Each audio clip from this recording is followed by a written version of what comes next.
உங்க வீட்ல நீங்க வேலைக்காரி வச்சிருக்கீங்க தானே? வேலைக்காரி இருக்கிறார்கள். அதான் நான் கேட்டேன். எங்க ஒரு பக்கம் வச்சிருக்கிறதுனா வேற. ஓ, உங்க வீட்ல வேலைக்காரி இருக்கிறார்களா? இருக்கிறார்கள். மாதம் எவ்வளவு சம்பளம் தரீங்க? மாசமானா 12,000. என்னது? ஒரு மாசம் ஆனா 12,000. மாதம் எவ்வளவு சம்பளம் தரீங்க? மாதம் 12,000. ஒரு வருஷத்துக்கு எவ்வளவு சம்பளம் தரீங்க? 12 × 12 299. நீ டீ கடை பாக்கி வச்சதெல்லாம் இங்க சொல்லிக்கிட்டு இருக்காத. 147.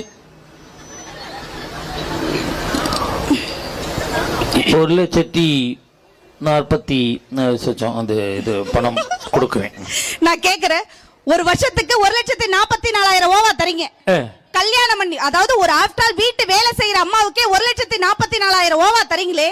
கல்யாணம் பண்ணி வந்தவனே வீட்டுக்காரியா, சமையல்காரியா, ஆத்துக்காரியா, புள்ள பெத்து போற மிஷினா, இத்தனை வேலை செய்யறமே, மாசம் இவ்வளவு கூட